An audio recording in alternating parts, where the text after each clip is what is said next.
all, welcome to TPKhaos. After our brutal dragon kill, we've got one more episode of this, but this is going to be a discussion video talking about the One D&D content and the session overall, and just seeing what we think mainly about the cleric, because we didn't really address it. Oh, and the Goliaths, because we had two Goliaths and we had two One D&D classes, and we actually get a live comparison to yours. I feel like the Goliaths class or race didn't really come into play very much.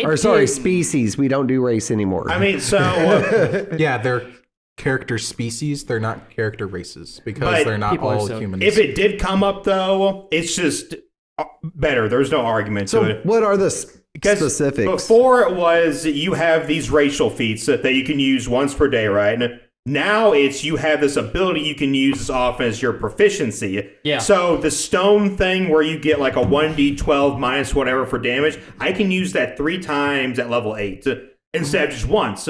Or I can teleport away. I can do an extra 30 damage to you with certain things.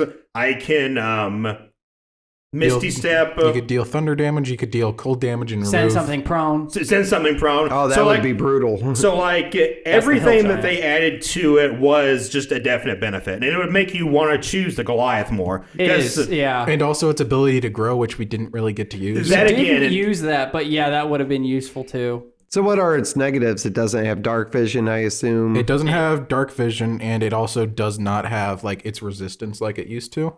Well, it only had cold resistance before. Well, if you keep adding it up, they gotta take something give you away. Everything. Yeah.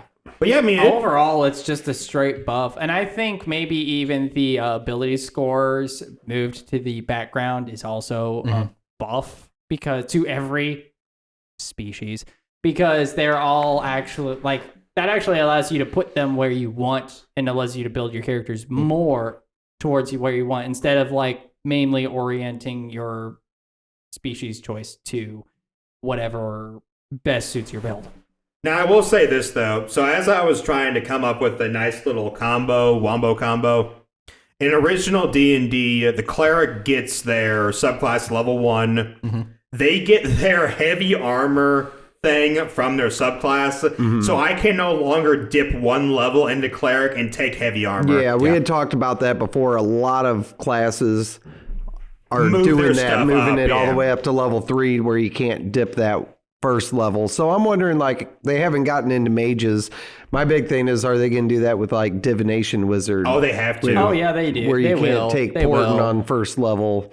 Well, that's that. That's second level. I understand. It's second level. But still, it's right there. I definitely understand why. It's like to help keep people like us from breaking the game. And like sorcerers, how they get their stuff at first level, they get all of their class abilities at first level. Warlocks, everybody dips into warlock even for fighter. something. What if you drop into fighter for 2 levels so you get that action surge? Are they gonna action surge and the take that away? Weapon proficiency? Yeah, weapon proficiency, that's armor. Not going to get to change, but you almost have to give them that something. Well, no, because say for example, even if they did away with action surge, which would be stupid, it would break the class.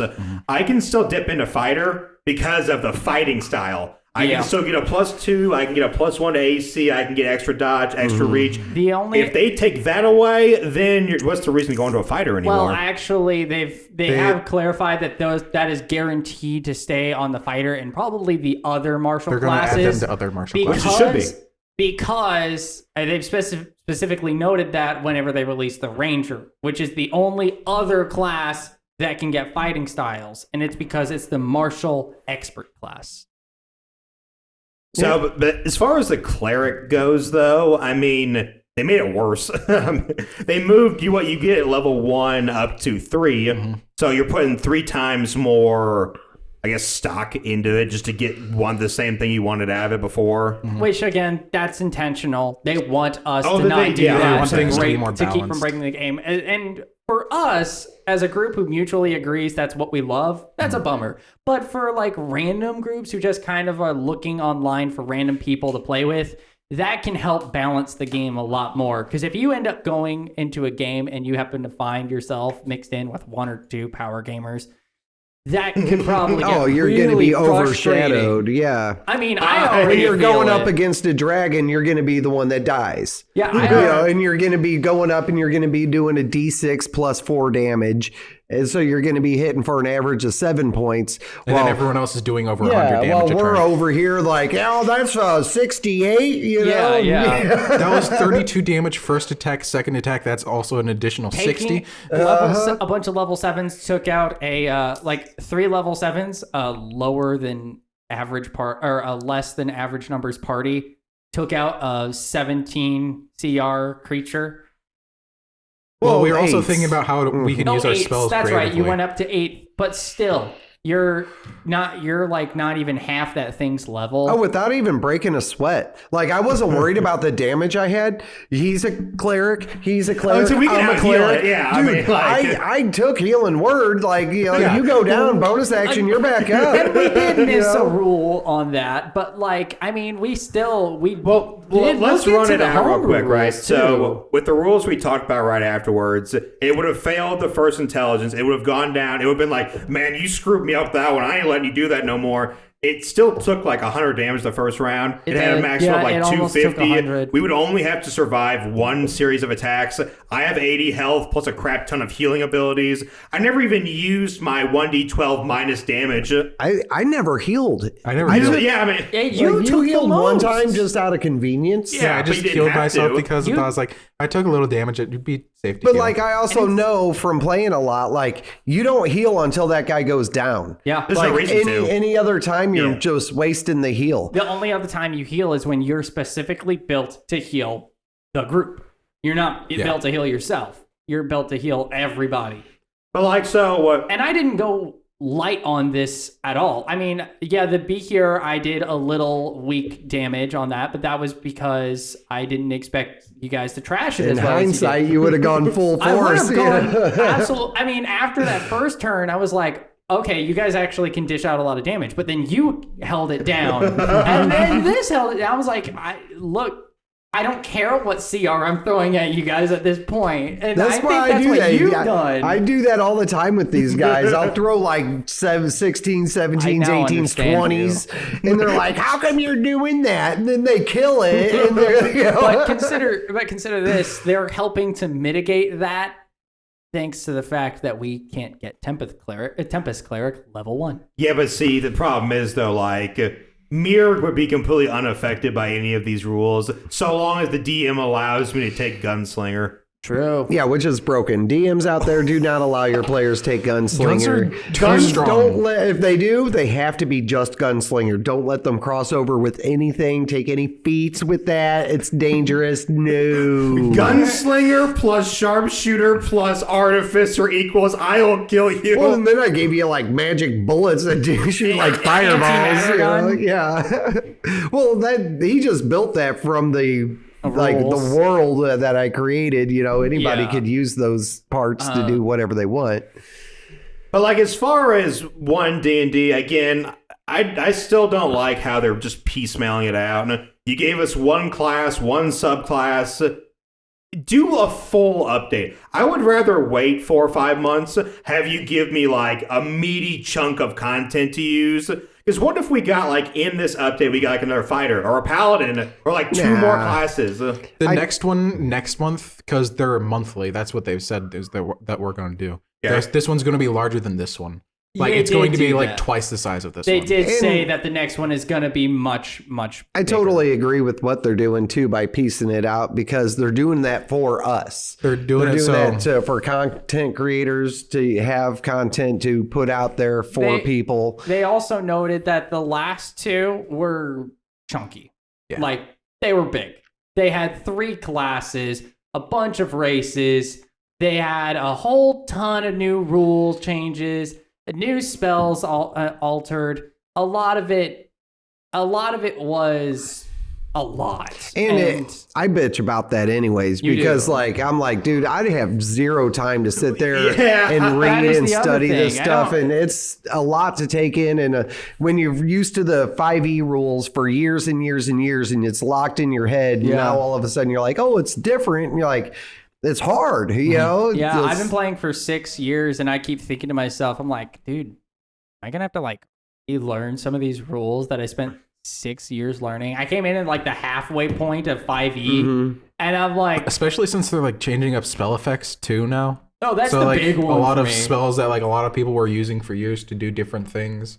Now they're gonna have to relearn them. Now, luckily, though, because we use D&D Beyond, we've said several times, with things out there to help you, just side things, it would take care of that. But now for people who actually do it on paper, they just have to learn the new ones. You can't just go off of an old spell list. They don't have that out yet. No, but they will eventually. Hopefully. I mean, Wizards of the Coast bought D&D Beyond, for example. They should have I know they have Wizards of the Coast bought D&D Beyond. They should have like a section where it's like, hey, one D&D character we were creator. talking about Thanks. that. Now I don't have to rack my brain around how to create this guy. I feel like that would take a lot of programming just because you got to build up an entire new section. It's a couple spreadsheets, man. This basic information. It would take resources, though, which maybe they're not wanting to actually give out on content that they don't know is going through yet. Is they're going to have to alter this every other update. Yeah, I can see why they wouldn't want to do that. But at the same time, one guy to do that. I know. At the same time, like they're a big company. They can easily have like a small team do it for each update, and then the stuff that they don't want, they just get rid of. And then by the time you get to the end, when One D&D is officially released,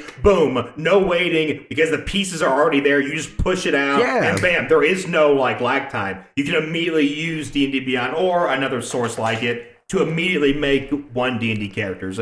There's a way they could do it. I guess it just comes down to money. The only reason they haven't, or I feel like the big reason they haven't, I should say, is probably because Wizards just got a hold of one. Yeah, they're probably still figuring out the source code. They're not only probably going to try to figure out how to do it, they're probably looking at it thinking, yeah, you're on the right track, but we're not too cool on certain ways, like maybe certain forms of presentation, or the fact that the homebrew builder still sucks. But they're probably trying to figure out some issues that they've got right now, trying to refine some things, work on the current problems, add more later. But see, here's the issue, though, and this just goes from business, like...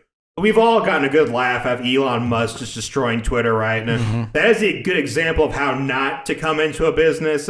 If you don't fire all the employees that are currently working at D&D Beyond, and you let them know, hey, we would like you to make this thing work. They're like, sure, yeah, we've been doing this for years. Yeah, we'll take care of it. Now, if you come in there and like, you're all fired, then they're like, well, good luck.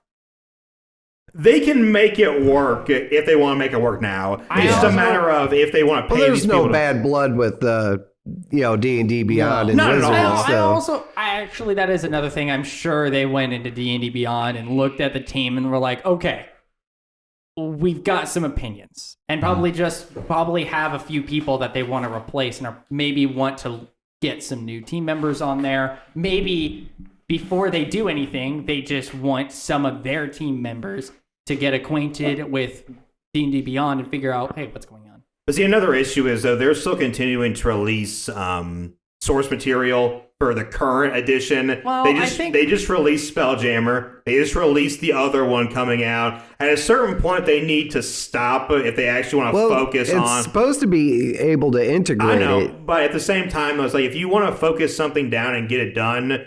Have your entire team do that. That actually might be another half of your team. That actually might be another thing, because I know they do some Unearthed Arcana, but they don't do a lot of Unearthed Arcana on D&D Beyond. That might be the other thing. They just don't want Unearthed Arcana on this official site, so that people who are new to the site don't get confused. Even though it is on there, because we got the One D&D test materials from that. Yeah, but that's a download. You got to go out of your way to get it. Instead of confusing players saying... You got a good point, too. You got to keep it simple for new players. You don't want to overwhelm them with a ton of information. I mean, that's a big emphasis on what they're doing with One D&D, is they're trying to make it simpler for new players. That's why they're not bumping. For old ones. They're trying to do that to.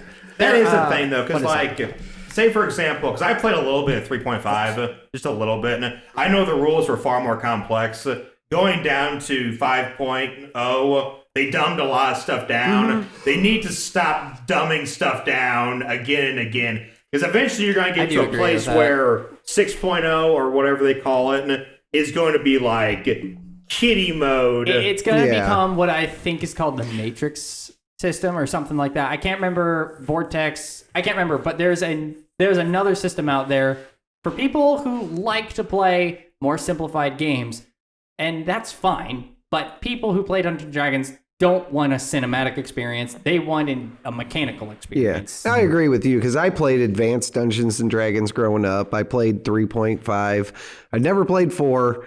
It keeps going down, right? But I think they hit a nice sweet spot with 5.0. They did, yeah. I have no issues with it. But now, I think it's a good comprehensive system. But now make it works. worse.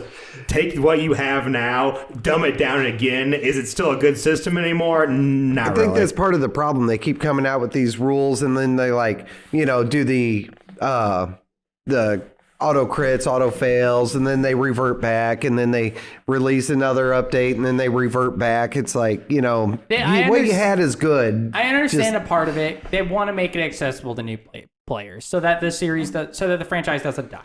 Fine. Everybody has always said that D&D is very intimidating to new players. At the same time, that is part of the appeal of it. If you're intimidated by it, then you're on the right track. That's why D&D is fun. As someone who's played other table-based games, so look at Cyberpunk. Look at Cyberpunk, the Warhammer. A lot. You're talking about, you want to look at a lot of rules, or even new ones coming out, like the Dark Souls one that we'll be seeing on this channel eventually. There's good ways and bad ways to do it. The Dark Souls one obviously is a hot mess, which is unfortunate. Yeah. Oh, is it? Well, because they didn't figure out how to make the death mechanics work. And if that's a main mechanic of the game and you screw it up, well, there's a problem. Yeah. Also, rules is written, no one knew how to play it because rules didn't make sense, so that's another thing. But Cyberpunk, complex as hell. The people who made that, yeah, it is. And then Warhammer or Warframe, whatever the Warhammer. So complex, and there's a couple more Pathfinder. Pathfinder's complex as hell too in certain ways. But that was really popular also. Pathfinder is still popular. Yeah. I mean, people who come to this genre, they're willing to accept that it's going to be a little hard to get into. I mean, any RPG, just take the term RPG. You immediately know what you're getting into. 1,000 rules, bunch of numbers, complexities everywhere, and you're gonna be building your character or building your party makeup in a very complex way. That's just the thing of RPGs. I don't care what RPG you're playing. I could go all the way into the Final Fantasy series or tabletop role-playing games. I don't care. Because now, if they want to make things a little bit simpler, what they should definitely focus on is making things simpler for DMs. We've talked several times about spreadsheets and how to make... That's coming. You said that was coming. I want to read that. Awesome. I want to do something for that. Because that is a way to make things simpler for the people who put in the time and the effort to have something while not dumbing things down at such a level that no one wants to touch it. They're coming out with rules for monster customization, which you talked about. Yeah, and they're also talking about things for horde battles and stuff like that to make things easier and more simpler. The horde battles would be nice because they've tried doing stuff like that with swarms. I hate the swarm battles. I hate swarm monsters. Yeah, I hate horde battles because I run them terribly. I do terribly. I think we did a few good ones. We've done one so far. I have some planned for the second campaign, but how I'm going to run it is basically this horde functions as one collective unit, and the unit moves. See, that's how I end up. That's how I feel like I have to run it, because if I try to run the monsters individually, it always gets awful. It's slow, and you take forever to get through one. If it's an actual battle, say you take what you guys were doing when you went into the castle for the first time, there was hordes of enemies out there. If I had each and every individual enemy, which is 40 plus enemies, move, not only would you all be sitting there for a long ass time, I would forget which one is numbered unless I put a little sticker on them, you're number 3. Yeah. You have to have a way to do horde battles, because or else your campaign's never going to have actual warfare. Well, that's like when I did the one with you guys charging up the volcano. Yeah. And you were going into the war zone. You only dealt with the people that were immediately around you. Which is a way to do it, because you would have basically, I'm going to use a video game, for example. You have the background as people fighting, but as you're charging up this path, some of the ones jump in front of you, and that's a good way to do it. That's no problem. Yeah, and then you break through the line, and then more come in. Yeah. But you're talking like specifically like large scale, like actual battles. That's hard. That's something that probably even a veteran DM still struggles with. Unless you do it like a unit. Oh yeah, unless you're doing like actual like war games, But yeah, I would like to see them not continue dumping stuff down. That's my opinion. Yeah, I can appreciate that. I know we kind of got off the tracks, but that was the first time I played a cleric. I really liked it. Yeah, I thought they were kind of overpowered. Like everybody says they're overpowered, and it's they are. I never cared to play one, but that was fun. They were good. It's funny. I played a bard, which is a class you hate. I had a good time, but at his expense. I ruined this game in several sections. You did. But at the same time, I enjoyed seeing that. That's part of the fun of a DM, just not knowing what to expect. I was kind of hoping to get to that point where we start going down, we start bringing each other back up. Like, I had Spare the Dying, I had Healing Word. I'm like, let's go. Like, that's what they always make the joke of. Oh, it's a cleric. Oh, 5 blue dragons. You're 1 cleric versus 5 blue dragons. Right. Because at a certain point, like the amount of healing that you're able to do per turn, especially if there's more than one, my God. Oh, yeah. It's like with 40 of points us. or something stupid. Like Joe Cat made the point, just create a party of Amen, and then you've got... Oh, what do you need? Who gives a shit if you can't do damage if I can't die? They all deal tons of amount of damage with all of their spells and stuff because they all just get more powerful as you go. Yeah. And like Spiritual Weapon kicks butt. Yeah, I didn't realize that you could upcast it. Mm-hmm. So then you're doing 2d8 plus 5, plus then you're doing radiant damage on top of it. They changed it a little bit for... One D&D. Now, whenever you're upcasting it, you just add the die. So since it's like a first level spell, second level it's 2, and then so forth. But it also becomes a concentration spell, and before it wasn't. Oh, okay, yeah, because it didn't have the concentration. Now there is one. I think it's at a higher level. It might be for Paladin, where it's like an aura of faith or something. Does that stack? Oh, yeah. Yeah, so if you have literally a group of Amen, right? 4 clerics or Paladins, whatever, in a group. Each one of them is getting 8 AC, fucking 8 movement. Because the aura gives everyone in that aura 2 AC and some other crap. There's 4 of them, so doesn't that stack to 8? There is a rule where you can't stack similar spells. So, like, if it's the same spell by 2 people, is that a spell? Stack. That's not a spell. That's just an ability. It's a class ability. Is it an ability or an effect? It's 2 effects of the same source. So if that's true, then it wouldn't stack. But if that's not true and it does stack, that's 8 AC. But even then, like every cleric's like their divine whatever. Each one can do a large amount of things. Oh yeah. Like the healer, like the life cleric, I could just instantly I heal max. Yeah. Get back up. You're in the game again, like it never happened. I'm going to max cast this cure wounds. It's going to heal like 50 at max. Guess what? You're pretty much back to full HP. And that is something that we've talked about before is like, again, you don't want to heal until they're like basically dead. Mm-hmm. So if like I have a spell that multi-targets multiple people and you 2 go down, boom, you're back up. What happened last turn doesn't exist anymore. That's why I like the Healing Word. Yeah. It doesn't heal for much, but it gets you on your feet and you're just as powerful at 1 HP as you are 100. So let's go. But yeah, that's...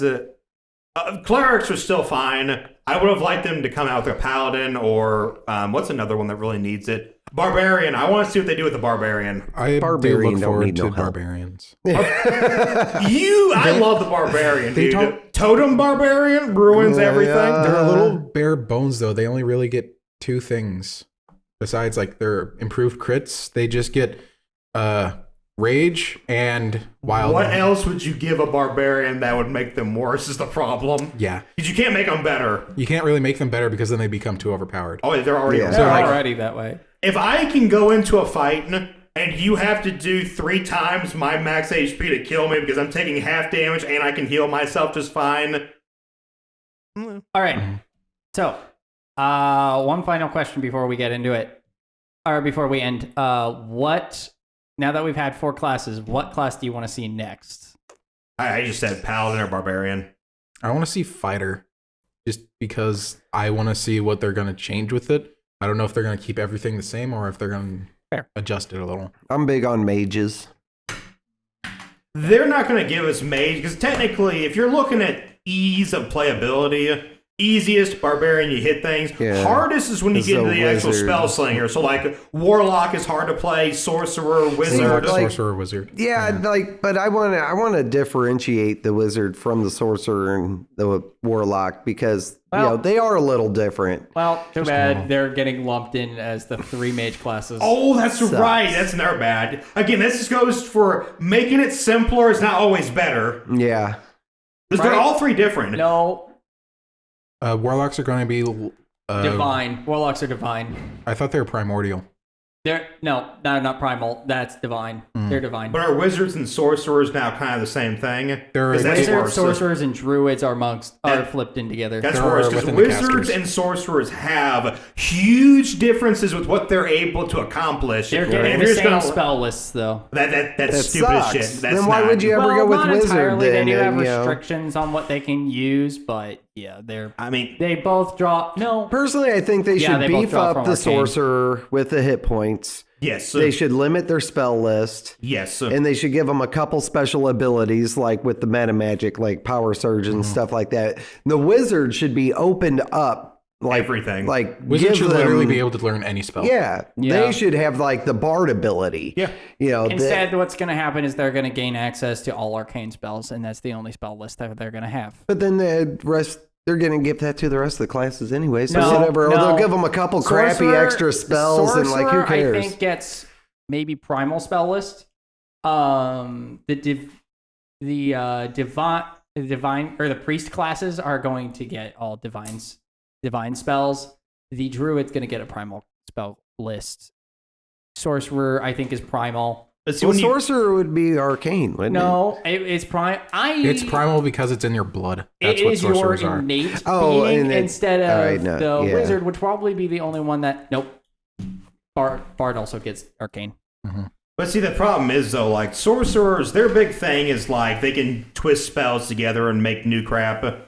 The wizard really doesn't have something really on its own. Yeah, the wizard is just some dude. Some dude that picked up a book. It's what makes the divination wizard one of the best because it gets portent. And then blade singers. What we might do is, because again, we can homebrew anything. If they don't fix the wizard, what we might do in homebrew going forward is if you want to play a wizard and you have the time to spend with it, you can learn any spell. Yeah. We'll just open it up. Yeah. And wizards are always broke anyway. Like, it's like you can't put everybody on their same level when they have like the least amount of hit points. Then now you're limiting their spells. And to learn new spells, it's going to cost 300 gold per Yeah, it's going to cost spell. time and money, which like the sorcerer's just like, I got my new spells. Yeah, the difference is that the only difference is that wizards can just pick up a spell book and say, I know this now, without even a long rest. Well, no, they need a long rest. They got to study. They need a long rest, but